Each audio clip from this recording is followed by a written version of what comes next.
ajarkan cara sholat agar aku tidak mengulang lagi sholat.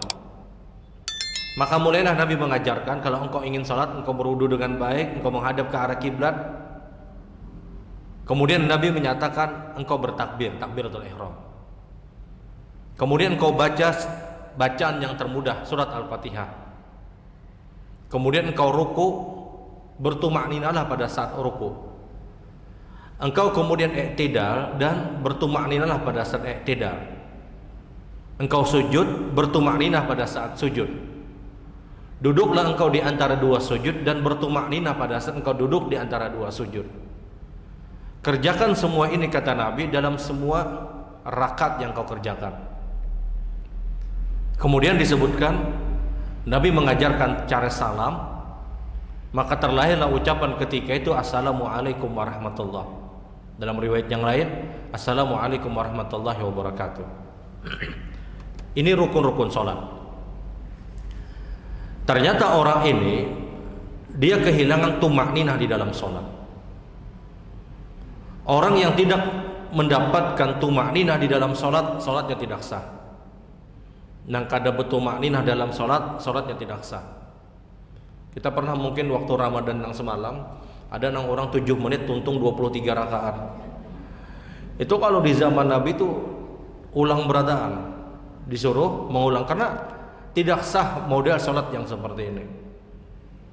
Apa itu tumakninah? Tumakninah adalah orang melakukan satu gerakan, sempurna di gerakan tersebut, kemudian dia membaca apa yang diperintahkan dan dia bertahan sesaat, baru dia masuk kepada gerakan berikutnya. Tumakninah dalam ruku misalnya, dia Allahu Akbar, sudah bar, hanya berbacaan zikir ruku.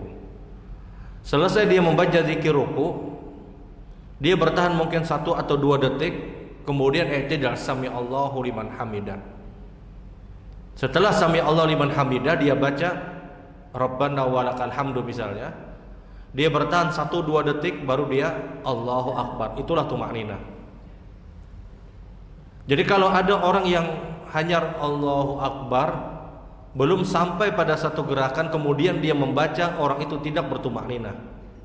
Contoh, ada orang yang hendak ruku, dia Allahu Akbar, Allahu Akbarnya sudah selesai, belum dia berada pada posisi ruku, langsung berbacaan, hanya hendak turun, Allahu Akbar, langsung subhanakallahumma rabbana wa bihamdika Allahumma ighfirli, sami Allahu liman hamidah rabbana walakal hamdu. Nah, tuntung, itu tidak ada tumakninah, dan ini tidak sah sholat seperti ini. Dia sujud, Allahu Akbar, belum turun sujud sudah berbacaan Subhana rabbiyal a'la atau Subhana rabbiyal wa bihamdi atau subhanakallahumma rabbana wa bihamdika Allahumma ighfirli. Tuntung pembacaan, sujudnya sempurna, langsung duduk misalnya. Nah, itu tidak tumakninah. Tumakninah itu adalah dia membaca, yang bacaan itu dia baca ketika dia sudah berada pada posisi yang sempurna. Kemudian dia bertahan sesaat, 1 atau 2 detik, kemudian dia masuk kepada rukun berikutnya. Nah, itulah tumakninah. Jadi tumakninah itu adalah dia bersikap tenang, tidak tergesa-gesa, dan dia membaca bacaan tersebut pada posisi yang sudah sempurna. Orang ini dia tidak punya tumakninah, sehingga diperintahkan Nabi untuk mengulang sholatnya. Sahabat yang mengulang sholat tadi, dia tidak tumakninah. Nah, rukun sholat itu adalah takbir, takbiratul ihram, al-fatihah, ruku, i'tidal, sujud, duduk di antara dua sujud, kemudian tasyahud akhir dan salam ke sebelah kanan, kemudian tartib, adanya urut-urutan, dan tumakninah. Itulah rukun sholat yang disepakati. Kenapa disepakati? Karena ini ada hadisnya. Yang lainnya ikhtilaf, yang lainnya ulama berbeda pendapat. Jadi tumakninah itu adalah takbiratul ihram. Mohon maaf, rukun sholat itulah takbiratul ihram, kemudian bacaan surat Al-Fatihah, ruku, i'tidal, sujud, duduk di antara dua sujud, tasyahud akhir, kemudian salam yang ke sebelah kanan, kemudian tartib, adanya urutan yang benar, dan tumaknina, itulah rukun sholat yang disepakati. Kurang lebih 10 yang disepakati. Nah, orang yang tidak mendapatkan salah satu rukun dari rukun-rukun sholat ini, dia wajib untuk sujud sahwi. Tidak hanya wajib untuk mengerjakan sujud sahwi, rakaatnya tidak dianggap. Ada orang misalnya setelah ruku itu dia harus tidak semestinya. Setelah ruku sami Allah liman hamidah. Tahu-tahu setelah ruku dia langsung sujud. Dia kehilangan tidak. Nah, di sini yang perlu ulun sampaikan, yang harus pian pahami adalah kalau sudah masuk ke satu rukun, kalau sudah masuk ke satu gerakan, kita tidak boleh kembali kepada gerakan sebelumnya. Itu kaidah baku di dalam sholat. Kita ini sudah terlanjur sujud, padahal belum i'tidal. Itu kada boleh kadang tadi i'tidal bubulik misalnya. Itu kada kawa. Dalam sholat tidak ada istilah orang itu kembali kepada rukun atau kewajiban sebelumnya. Dia kalau sudah masuk ke salah satu rukun, satu gerakan, dia tidak boleh kembali kepada gerakan sebelumnya. Jadi kalau orang itu yang semestinya dia i'tidal habis ruku, tahu-tahu dia langsung sujud, pas sujud itu hanya keingatan belum i'tidal tadi hanya sedang bubulik misalnya, itu tidak sah. Maka apa yang dia lakukan? Dia teruskan sholatnya. Dia sujud, duduk di antara dua sujud, kemudian masuk kepada rakaat berikutnya. Tapi rakaat yang dia lakukan tadi itu tidak dihitung rakaat. Paham pian bola? Contoh akan ya sudah pina malut. Tahu pian malut lah, Bu. Kurang ada sana lah. Habis ruku semestinya i'tidal. Tahu-tahu langsung sujud. Apa yang dilakukan kalau sudah sujud? Teruskan saja sholatnya. Sujud, duduk di antara dua sujud, kemudian berdiri lagi. Tapi rakaat itu tidak dihitung. Kenapa tidak dihitung? Karena dia kehilangan rukun sholat, yaitu i'tidal. Nah, paham kira-kira sudah?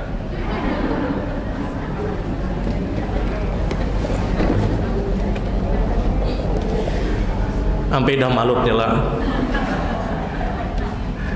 Jadi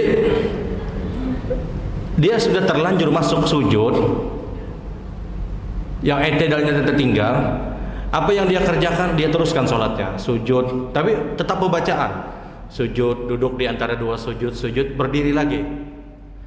Tapi itu rakaat tidak dihitung. Kalau itu terjadi di rakaat pertama, maka orang tersebut belum dihitung mendapatkan satu rakaat. Dia biasa habis itu berdiri, kemudian baca Al-Fatihah, baca surat, kemudian ruku, i'tidal, sujud, dan seterusnya, baru dihitung satu rakaat. Yang pertama tadi kada dihitung satu rakaat. Kenapa? Tertinggal rukun sholat. Nah, ini kalau kasus yang seperti ini, tertinggal salah satu rukun dari rukun-rukun sholat yang ulun sebutkan tadi, yang 10 tadi, maka itu harus sujud sahwi sebelum salam. Dibayar kesalahan tersebut dengan cara sujud sahwi sebelum salam. Jadi kalau kesalahan berkaitan dengan rukun sholat, rakaat tersebut tidak dihitung. Yang dia lakukan, dia teruskan sholatnya, tapi nanti dibayar sujud sahwi sebelum salam. Kalau ini jarang terjadi yang tadi. Yang rancak terjadi itu adalah sujud kedua dalam setiap rakaat. Sujud dalam setiap rakaat itu 2 kali. Sujud di dalam satu rakaat itu 2 kali. Nah, nang rancak itu sujud kedua tertinggal. Kenapa? Kelawasan berdoa. Kadingat lagi nih sujud pertama kan kedua. Akhirnya langsung berdiri sih Den. Langsung berdiri. Nah, kalau itu terjadi, maka rakaat tersebut tidak dihitung. Dia belum mengerjakan satu rakaat. maka dia masuk rakaat berikutnya dan nanti akan dibayar dengan sujud sahwi sebelum salam. Jadi nang paling rancak itu sujud kedua nang tertinggal itu. Ya karena lawas mungkin sedang berdoa, akhirnya sudah kedingat lagi nih sujud kedua kah sujud pertama. Nah akhirnya ya sudah dia langsung berdiri. Ketika dia berdiri kemudian dia sadar ini hanya sujud pertama misalnya, dia yakin, maka di saat itu rakaat tadi tidak dianggap, dia harus tambah rakaat lagi. Dan dibayarlah dengan sujud sahwi sebelum salam. Tapi kalau seandainya muncul was-was di tengah-tengah sholat, karena syaitan itu pasti bermain untuk orang yang sholat ini. Syaitan seakan-akan menghembuskan, membisikkan kepada kita, ikam tadi belum sujud kedua. Ada was-was seperti itu misalnya. Maka ini jangan diperturutkan. Bagaimana cara membedakan itu was-was dan itu keyakinan? Ini penting. Membedakan antara itu was-was dan keyakinan adalah ketika dia bangun dari sujud tadi, dia langsung tersadarkan dia belum sujud yang kedua, maka itu keyakinan. Tapi kalau sudah dia bangun dari sujud, kemudian biasa Al-Fatihah, baca surat, kemudian ruku, masuk ruku tadi keingatan, tadi rasanya rakaat pertama belum sujud yang kedua, itu was-was. Keyakinan itu biasa hadir pada saat setelah dia melakukan kesalahan dia langsung ingat. Tapi was-was itu biasa hadir kapan? Ketika sudah jalan pada satu perbuatan, kemudian dibisikkan oleh syaitan pada perbuatan yang sebelumnya, yang jauh dari sebelumnya, itu was-was. Sama seperti ini Bu, orang wudu, basuh wajah 3 kali, kemudian tangan, kemudian kepala, kemudian kaki. Ketika sudah masuk kaki, muncul was-was. Tadi rasanya belum basuh tangan sebelah kiri aja sedang. Ini sudah lewat banyak, sudah melewati mengusap kepala. Ini was-was. Orang itu yakin itu biasanya lah ketika setelah kejadian dia langsung ingat, itu keyakinan. Nah syaitan hati-hati, dia terus bermain pada orang yang sholat. Menyelesaikannya adalah kapan itu yakin dan kapan itu was-was. Yakin itu adalah kita menyelesaikan satu perbuatan, kemudian kita langsung masuk pada perbuatan yang lain, langsung teringat perbuatan yang baru kita lakukan. Itu keyakinan sudah. Tapi kalau was-was sudah berlalu beberapa gerakan, kemudian di was-was, kalau ini hadir maka jangan dianggap, artinya jangan diikuti. Karena kalau itu diikuti akan terus terjadi was-was pada sholat-sholat berikutnya. Ini kaidah kapan itu yakin dan kapan kita menghukumi itu was-was. Jadi kalau misalnya orang tersebut sudah bangun dari sujud, dia baca Al-Fatihah, dia baca surat lagi misalnya, kemudian ruku, di tengah-tengah ruku kemudian dibisikkan oleh syaitan, ikam tadi belum sujud yang kedua di rakaat yang pertama, itu was-was. Dan ini jangan dianggap. Tapi kalau ingatnya pada saat kita baru bangun dari sujud, kita berdiri ingat, maka itu keyakinan. Dan kalau itu terjadi, rakaat tadi tidak dianggap dan dia harus bayar dengan cara sujud sahwi sebelum salam. Nah ini sujud sahwi yang dilakukan berkaitan dengan kesalahan pada rukun dari rukun-rukun sholat. Artinya kalau terjadi pada rukun dari rukun-rukun sholat, sholatnya tidak dianggap rakaatnya, dia masuk rakaat yang baru, kemudian dia bayar dengan cara sujud sahwi sebelum salam. Kemudian yang kedua, sebab yang kedua, sujud sahwi itu hukumnya wajib kapan? Kalau kesalahan berkaitan dengan kewajiban di dalam sholat. Kalau kesalahan berkaitan dengan kewajiban di dalam sholat. Di antara kewajiban di dalam sholat yang paling banyak terjadi kesalahan yang sebenarnya mengharuskan sujud sahwi adalah lupa untuk melakukan tasyahud awal. Sholat zuhur 4 rakaat, asar 4 rakaat. Rakaat kedua itu semestinya duduk tasyahud awal. Tahu-tahu sidin langsung berdiri. Hendak lakas-lakas sembahyang kalau sidin. Langsung berdiri, Nah, ketika dia sudah langsung berdiri, dia sadar, oh dia belum tasyahud awal. Dia tidak boleh kembali, karena boleh berbulik. Sekali lagi kaedahnya adalah kalau pian sudah masuk ke satu rukun sholat, masuk pada satu gerakan, tidak boleh kembali kepada rukun sebelumnya. Itu kada boleh. Tarusakan aja. Nah, di antara kewajiban sholat yang paling banyak terjadi kesalahan di dalam ibadah sholat kita adalah lupa untuk duduk tasyahud awal. Rakaat kedua semestinya duduk, tahu-tahu langsung berdiri. Nah, sadar dia belum duduk tasyahud awal, apa yang dia lakukan? Dia teruskan sholatnya.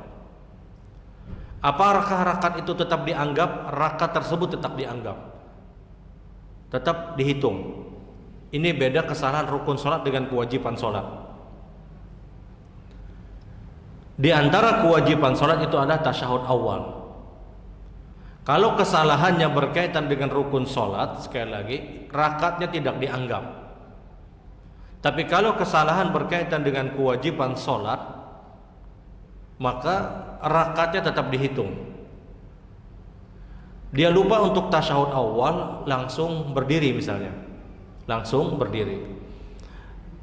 Apa yang dia lakukan? Dia teruskan sholatnya. Nah, nanti dibayar kesalahan tersebut dengan cara sujud sahwi sebelum salam. Tapi kalau kasusnya terbalik, berbeda, semestinya dia berada di rakaat yang ketiga, tahu-tahu dia duduk tasyahud awal lagi. Salat zuhur 4 rakaat, rakaat ketiga duduk lagi seden. Padahal rakaat kedua sudah tasyahud awal. Rakaat ketiga terlanjur duduk lagi. Nah, apa yang dilakukan? Yang dilakukan adalah dia langsung segera berdiri. Ini berbeda. Kalau kembali itu dilarang, tapi kalau melanjutkan itu yang diperintahkan. Kan rakaat ketiga itu semestinya berdiri. Tahu-tahu duduk lagi. Apa yang dilakukan? Apakah dia tuntaskan bacaan tasyahud awal? Tidak. Kalau dia sadar, dia langsung berdiri. Nah, apakah ini sujud sahwi? Tidak perlu sujud sahwi. Tidak perlu sujud sahwi. Beda dengan kasus yang pertama tadi, yang semestinya dia duduk tasyahud awal, tahu-tahu dia tidak duduk tasyahud awal. Dia tidak boleh kembali. Dia teruskan sholatnya dan dia bayar dengan cara sujud sahwi nanti sebelum salam. Tapi kalau kasus yang kedua, yang semestinya dia berdiri rakaat ketiga, tahu-tahu dia duduk di tasyahud lagi, maka apa yang dia lakukan? Dia langsung berdiri dan tidak perlu untuk sujud sahwi. Tidak perlu untuk sujud sahwi. Kemudian kewajiban sholat yang lain yang mengharuskan terjadinya sujud sahwi adalah semua takbir intiqal. Semua takbir, setiap kita melakukan gerakan itu kita baca Allahu Akbar. Ruku Allahu Akbar, sujud Allahu Akbar, duduk di antara dua sujud Allahu Akbar, ucapan Allahu Akbar. Itu hukumnya wajib. Hukumnya wajib. Begitupun juga kalimat tasmi, kalimat sami Allahu liman hamidah. Itu hukumnya wajib. Nah, kadang ada kesalahan di tasmi, di sami Allahu liman hamidah. Semestinya sami Allahu liman hamidah, sidin Allahu Akbar. Allahu Akbar jadin. Kada ingat mengucapkan sami Allah liman hamidah. Apakah orang ini sujud sahwi? Orang ini sujud sahwi. Kada sengaja jaslin, kada sengaja sujud sahwi, sengaja batal. Sujud sahwi itu karena ketidaksengajaan. Karena kalau sengaja itu batal. Sudah tahu sami Allah liman hamidah, aku mencoba sembahyang hari ini Allahu Akbar aja jaslin. Allahu Akbar, ini batal. Dia semestinya sami Allah liman hamidah, tahu-tahu terucap Allahu Akbar, tidak sengaja sujud sahwi. Sengaja batal salatnya karena merubah.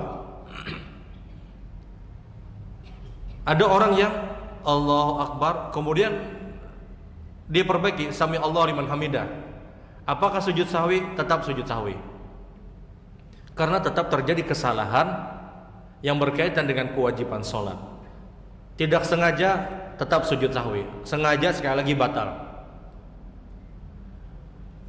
Kemudian di antara kewajiban di dalam sholat yang mengharuskan sujud sahwi juga adalah semua bacaan pada rukun-rukun salat itu hukumnya wajib. Bacaan zikir ruku itu wajib. Yang subhana rabbil azim atau yang subhanaka Allahumma rabbana wa bihamdika Allahumma ighfir itu wajib. Wajib dibaca. Yang sami Allah liman hamidah wajib. Yang rabbana walakal hamdu itu wajib. Yang mil'us samawat hamdan katsiran itu sunnah. Kemudian zikir sujud yang subhana rabbiyal a'la wajib hukumnya. Atau subhana rabbiyal wa bihamdi wajib. Atau subhanaka Allahumma rabbana wa bihamdika Allahumma ighfir itu wajib. Mengulang sebanyak 3 kali itu sunnah. Bacaan zikir duduk di antara 2 sujud itu hukumnya wajib. Yang ada kalimat Allahumma ighfirlinya. Semua bacaan pada rukun-rukun salat itu hukumnya wajib. Jadi nang hendak supaya nyaman biar memahami. Semua gerakan tadi itu hukumnya rukun salat. Bacaan yang ada dalam rukun salat itu hukumnya wajib. Mengulang sebanyak 3 kali itu hukumnya sunnah. Ruku itu rukunnya, itu rukun salat. Rukunya itu rukun. Bacaan dalam ruku itu wajib. Mengulang sebanyak 3 kali itu sunnah. I'tidal berdiri itu hukumnya rukun. Tapi membaca sami Allah liman hamidah itu wajib. Rabbana walakal hamdu itu wajib. Mil'us samawat hamdan katsiran itu hukumnya sunnah. Jadi gerakannya itu rukun, bacaan di dalam rukun itu wajib, mengulang pada bacaan tersebut hukumnya sunnah. Nah ini kesimpulannya rukun dan kewajiban di dalam sholat. Jadi kalau terjadi kesalahan sekali lagi berkaitan dengan rukun sholat ataupun kewajiban sholat, dia harus sujud sahwi. Seperti apa sujud sahwi? Sujud sahwi itu dilakukan 2 kali. Sebelum dia salam, sebelum assalamualaikum warahmatullah, setelah membaca 4 perlindungan tadi misalnya, Allahumma inni a'udzubika min adzabi jahannam wa min adzabil qabr dan seterusnya. Sebelum salam sujud dulu, Allahu Akbar. Kemudian duduk di antara 2 sujud, kemudian sujud lagi, kemudian duduk tasyahud akhir dan langsung salam. Itulah sujud sahwi. Sujud sahwi itu harus 2 kali, jangan sekali.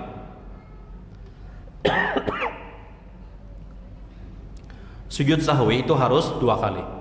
Sebelum salam sujud, kemudian duduk, sujud lagi, kemudian duduk tasyahud akhir dan salam.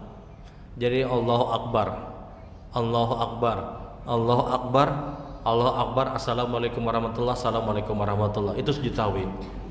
Apa yang dibaca pada saat sujud sahwi? Muncul 2 pendapat. Pendapat pertama adalah membaca sebagaimana bacaan zikir sholat.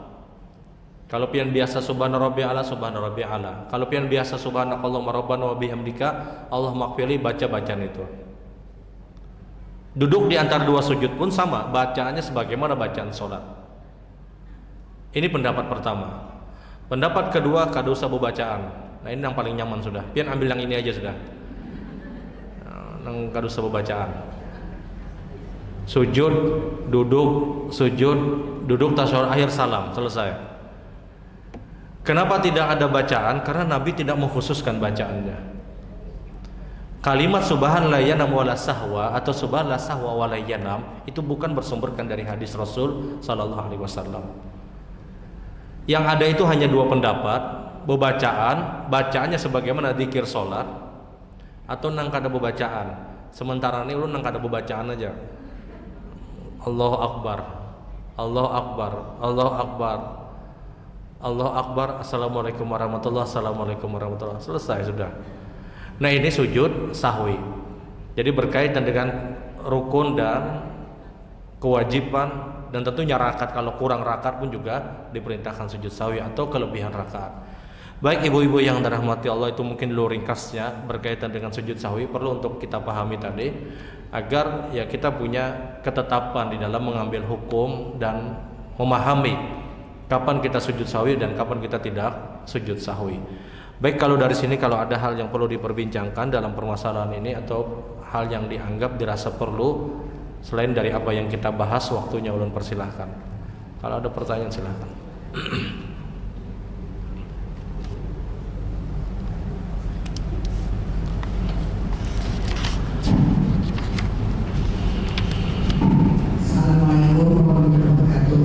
Waalaikumsalam. Tentang membaca tahiyat sholat jemaah. Jadi makmumlah waktu membaca tahiyat akhir selesai, imam belum salam, kata saya terunjuk begini. Sudah itu masih membaca tahiyat akhir, sudah lalu baca doa lain. Apakah terunjuk begini baca doa yang lain? Ya. Demikian kami sampaikan. Waalaikumsalam. Ya. Assalamualaikum warahmatullahi wabarakatuh. Waalaikumsalam. Salat subuh wanita di rumah Ustaz. Habis sholat qabliyah subuh, pikir sebentar atau langsung kita sholat subuh. Ya. Yang kedua, kita punya grup musliman. Salah satu anggota kita ada yang mesti minta dukungan partai di Ustaz. Itu gimana Ustaz? Kenapa, Bu? Minta dukungan partai. Partai. Satu partai gitu. Minta dukungan partai. Oh ya. Waalaikumsalam. Ada yang lain?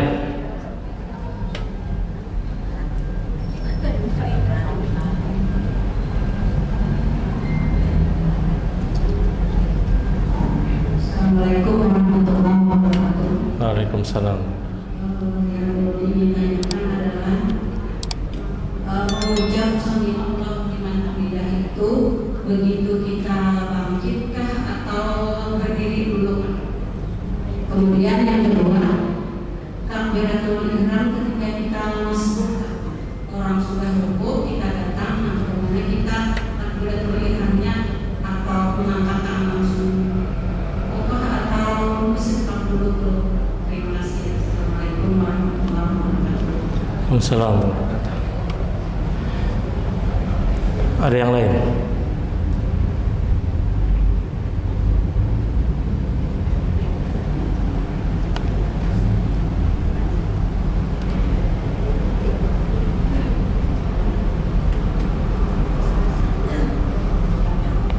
Assalamualaikum warahmatullahi wabarakatuh. Waalaikumsalam. Ustaz, pertanyaan dulu soal zakat. Misalkan kita itu setiap tahunnya dapat bonus dari kantor. Biasanya itu Pak Ustaz bonusnya itu keluar di bulan puasa.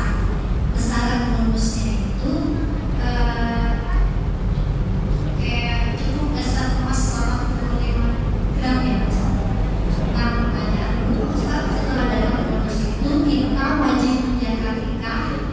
Pertanyaan keduanya, Pak Ustaz, misalkan bonus itu tiba-tiba ini kan agenda pasti setiap tahun masalah, misalkan waktunya itu mundur setelah hari raya, boleh Pak Ustaz kita keluarkan zakatnya itu di bulan puasa karena zakat bulan puasa itu kan pahalanya lebih besar. Iya. Assalamualaikum warahmatullahi wabarakatuh.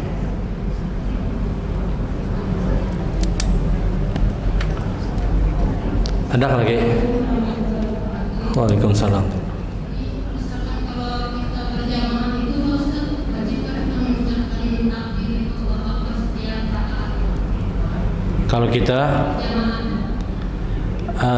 makmumnya, ya.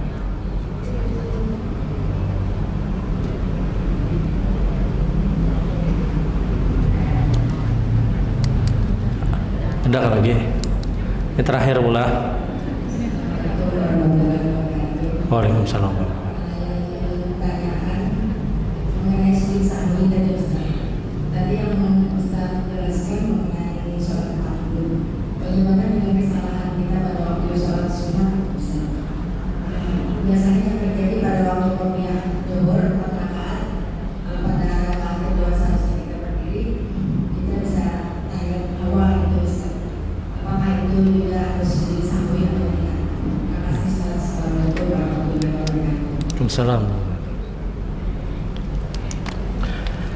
Ya.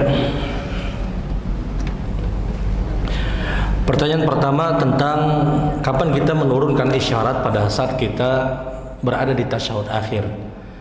Jumhur ulama berpendapat bahwasanya menurunkan isyarat telunjuk pada saat kita di tasyahud akhir adalah kalau kita sudah selesai membaca, yang itu diisyaratkan dengan salamnya kita. Kalau itu sholat sendiri. Kalau kita sholat berjamaah, kita turunkan isyarat ini kapan? Kata jumhur ulama, pada saat kita akan salam. Ketika kita akan sudah assalamualaikum, turunkan. Kadang di dalam sholat berjamaah kita sudah selesai membaca, sudah sampai Allahumma inni a'udzubika min adzabi jahannam seterusnya, imam belum salam. Nah, apakah kita turunkan isyarat? Belum. Kapan kita turunkan? Kalau kita mengucapkan assalamualaikum warahmatullahi, kita turunkan. Walaupun ketika itu mungkin kita sudah menyelesaikan bacaan kita. Isyarat ini turun itu dibarengi dengan salam ke sebelah kanan. Isyarat ini diturunkan ketika salam ke sebelah kanan, assalamualaikum warahmatullahi, dia turunkan. Bukan yang dihitung adalah selesai bacaan kita, tidak. Jadi perhitungannya adalah ketika orang itu akan salam, dia melakukan gerakan assalamualaikum, isyarat diturunkan. Karena salam itu memberikan pesan kepada kita, tidak ada lagi amalan yang lain. Karena salam itu adalah menuntaskan atau menyelesaikan sholat kita. Jadi itu mungkin yang pertama. Kemudian yang kedua, seorang perempuan yang melaksanakan sholat subuh di rumah kemudian mengerjakan qobliyah subuh,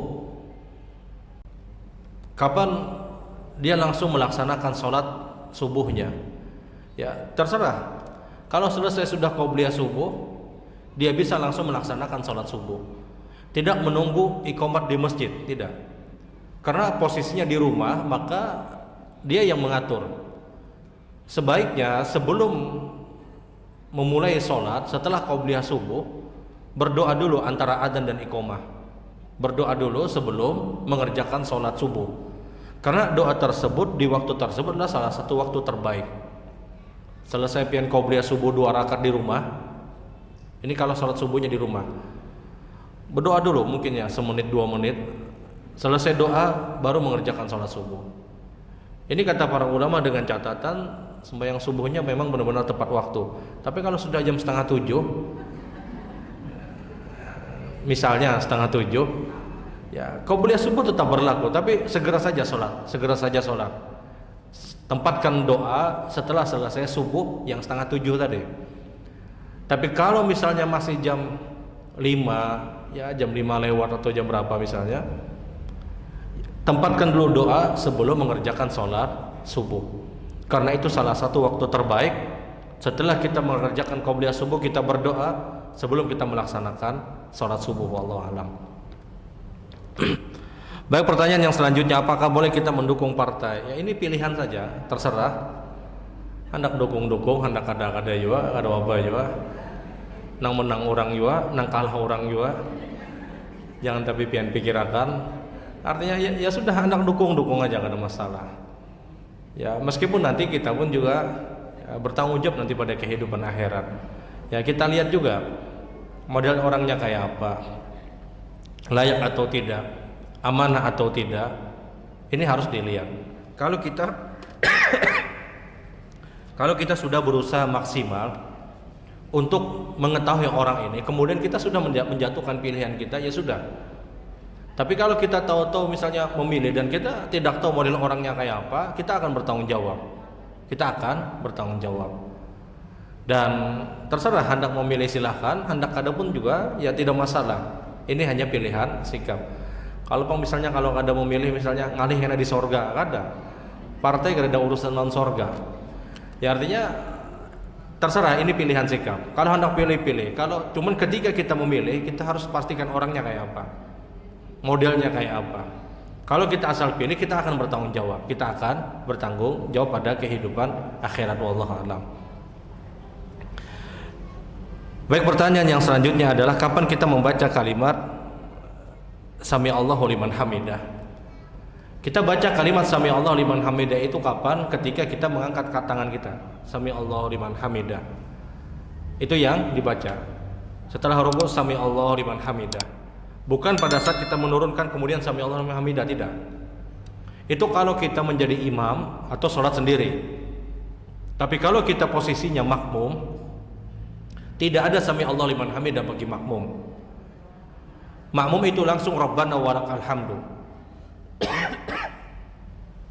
Sebagaimana hadis Nabi SAW, idza qala al-imam sami Allahu liman hamidah faqulu Rabbana walakal hamdu. Kalau imam baca sami Allahu liman hamidah, kalian yang di belakang kata Rasul cukup Rabbana walakal hamdu. Tapi kalau hendak menambah mil'us samawat hamdan kasiran boleh. Tapi sami Allahu liman hamidah tidak berlaku bagi makmum. Nah, kapan kita baca Rabbana walakal hamdu bagi makmum? Kalau kita sudah menurunkan tangan kita, bukan Rabbana walakal hamdu. Rabbana walakal hamdu itu dia angkat tangan kemudian dia diam baru Rabbana walakal hamdu. Bukan kita makmum Rabbana walakal hamdu, tidak. Imam sami Allah liman hamidah, kita mengangkat tangan tapi tidak sami Allah liman hamidah, makmum. Dia turunkan baru Rabbana walakal hamdu. Baru dia ucapkan Rabbana walakal hamdu. Nah, yang banyak itu boy makmum imam sami Allah liman hamidah jadi imam. Makmum Rabbana walakal hamdu. Rabbana walakal hamdu itu tempatnya kapan? Kalau kita sudah menurunkan tangan kita. Sementara ketika mengangkat tangan itu tempatnya adalah sami Allah liman hamidah. Dan itu dibaca untuk imam bukan untuk makmum yang sami Allah liman hamidah. Tapi kalau pian saudara sendiri ya sudah sami Allah liman hamidah. Baru Rabbana walakal hamdu wallahu a'lam.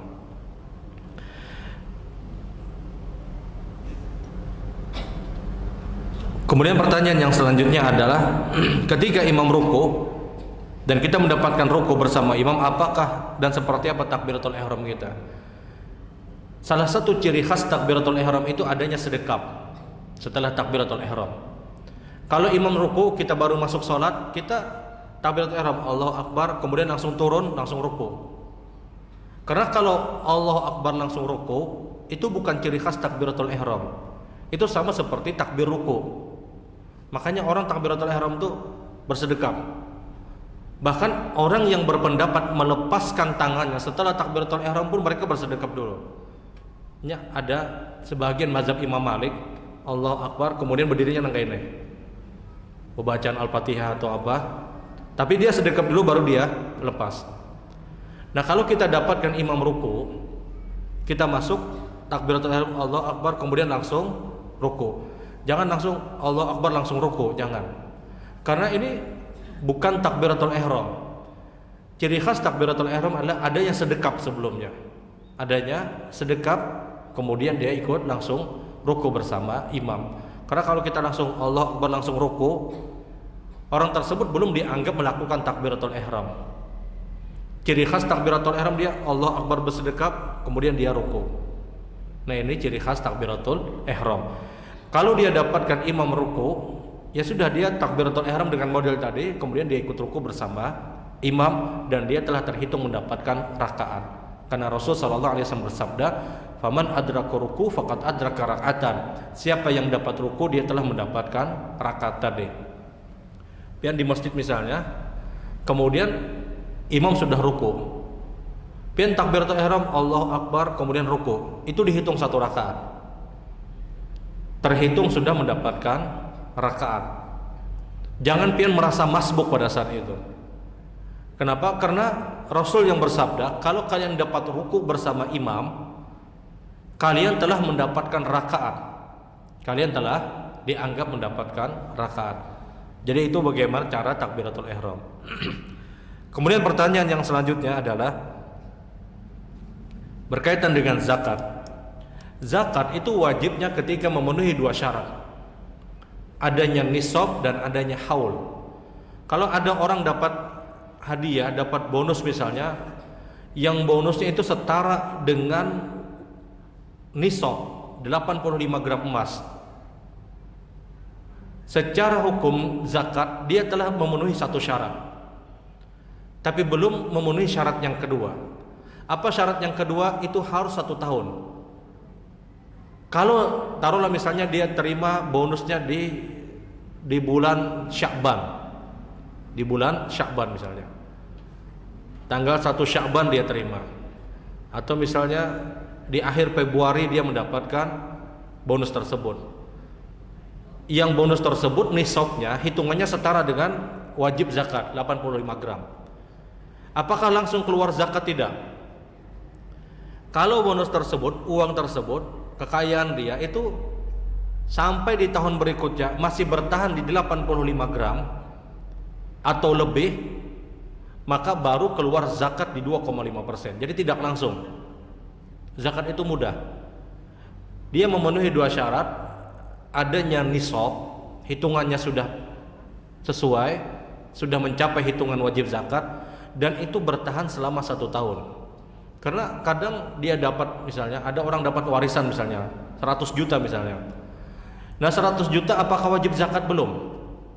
Sampai di tahun berikutnya, ternyata tahun berikutnya itu bersisa tinggal 25 juta. Apakah wajib zakat? Tidak. Kenapa? Sudah tidak masuk lagi nisabnya. Sudah tidak masuk lagi hitungan zakatnya. Dia tidak mencapai nisab. Tapi kalau tahun berikutnya bertambah lagi duitnya misalnya, maka wajib zakat di 2,5%. Nah, sama orang dapat apapun, hitungannya adalah per hari itu dia nisab dapatnya setara dengan 85 gram emas, maka itu hitungan awal wajibnya zakat sampai di tahun berikutnya bertemu. Kalau sampai tahun berikutnya bertemu dan uangnya setara dengan 85 gram, wajib zakat di 2,5%. Sekarang kalau seandainya ada orang yang mengeluarkan zakat lebih dulu misalnya, sebagaimana pertanyaan yang kedua tadi, karena dia mengincar Ramadan, dia tahu bahwasanya haulnya itu di bulan Syawal, dia tahu bahwasanya perhitungan zakat itu tahun depan Syawal baru wajib zakat. Tahu-tahu Ramadan sudah dia keluar berduhulu. Apakah boleh? Boleh. Selama dipastikan ya dia memang akan berzakat. Kalau seandainya dia tidak berzakat, maka hitungannya sedekah. Apakah boleh dia mengeluarkan zakat di bulan Ramadan padahal belum waktunya? Boleh. Tetap hitung. Tapi kenyataannya ternyata sampai pada bulan Syawal sebenarnya akhirnya orang ini tidak wajib zakat misalnya, maka itu dihitung sedekah. Tapi kalau mengeluarkan zakatnya dia tunda, ini haram hukumnya. Misal dia wajib zakat di bulan Sya'ban itu harus wajib zakat keluar. Tahu-tahu dia tunda, karena Ramadan aja aku keluarkan presiden. Itu haram. Bagaimana solusinya? Solusinya adalah kalau dia punya uang 1 miliar. 1 miliar tuh biasa aja pian bola. 1 miliar dia wajib zakat. 1 miliar itu 2,5%-nya ada di 25 juta. 2,5%. Dia punya uang 1 miliar di tahun semalam misalnya, di bulan Sya'ban. Itu hitung nisab sudah. Sampai di tahun ini di bulan Sya'ban uangnya tetap bertahan di 1 M misalnya. Dia wajib zakat 2,5% atau 25 juta.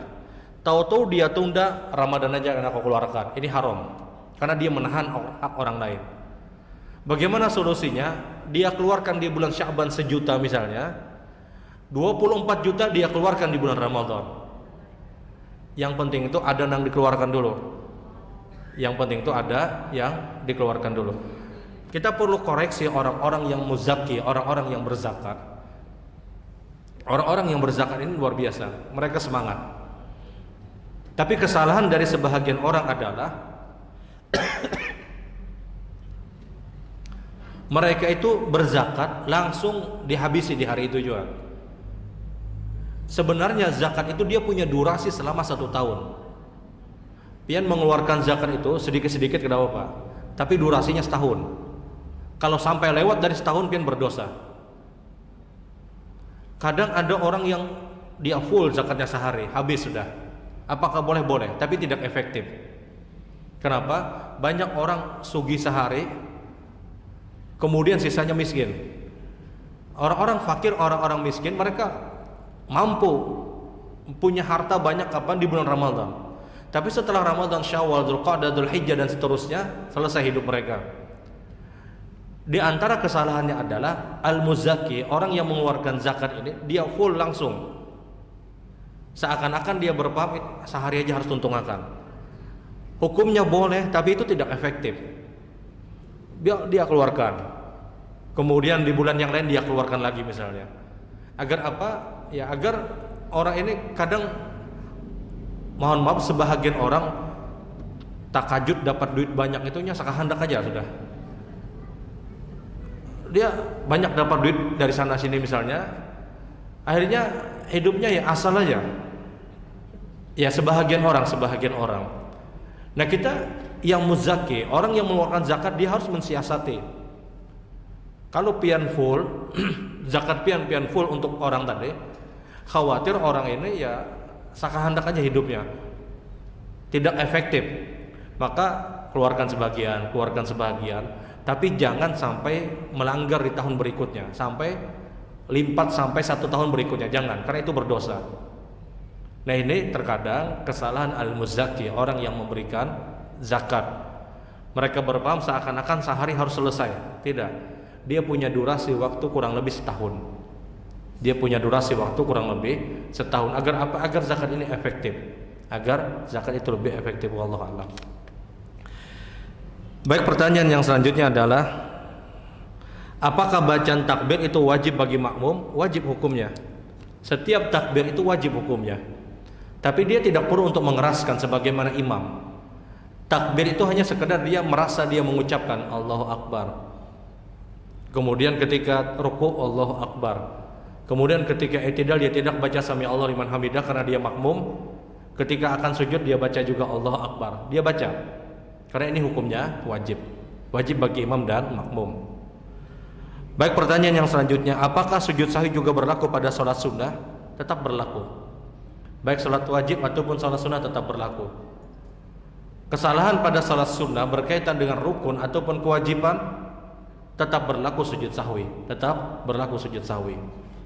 Karena tidak ada bedanya. Yang membedakan itu hanya yang satu hukum sholatnya wajib, yang satu hukumnya sunnah. Tapi sujud sahwi itu bahasan terpisah.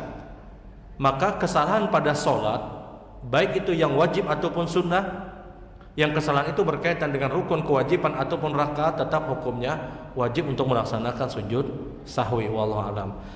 Kemudian sholat sunnah qabliyah zuhur yang 4 rakaat tadi misalnya, tahu-tahu terlanjur duduk tasyahud awal, apakah sujud sahwi? Tidak. Kalau dia sadar duduk dan dia sadar ini qabliyah zuhur, dia langsung berdiri, tidak masalah. Tapi kalau duduknya dia tasyahud awal tersebut sampai dia selesaikan bacaan, dia sujud sahwi. Dia harus sujud sahwi. Makanya para ulama itu menyebutkan qabliyah zuhur 4 rakaat itu yang paling mudah itu dia pecah 2-2. Kalau 4 rakaat itu boleh. Tapi kalau 4 rakaat itu kadang pertama kita biasa, ya akhirnya kayak sholat zuhur akhirnya. Atau kadang kita tidak punya konsen di 4 rakaat tadi, taraddud, kita ragu-ragu apakah 3 dan 4. Maka yang paling mudah itu 2 rakaat. Tapi kalau 4 rakaat sekali salam boleh, hukumnya boleh. Baik ibu-ibu yang dirahmati Allah, ini mungkin yang ulun sampaikan di kesempatan pagi hari ini. Mohon maaf. Kita akhiri dengan doa kafaratul majlis. Subhanakallahumma bihamdik asyhadu an la ilaha illa anta astaghfiruka wa atubu ilaik. Assalamualaikum warahmatullahi wabarakatuh.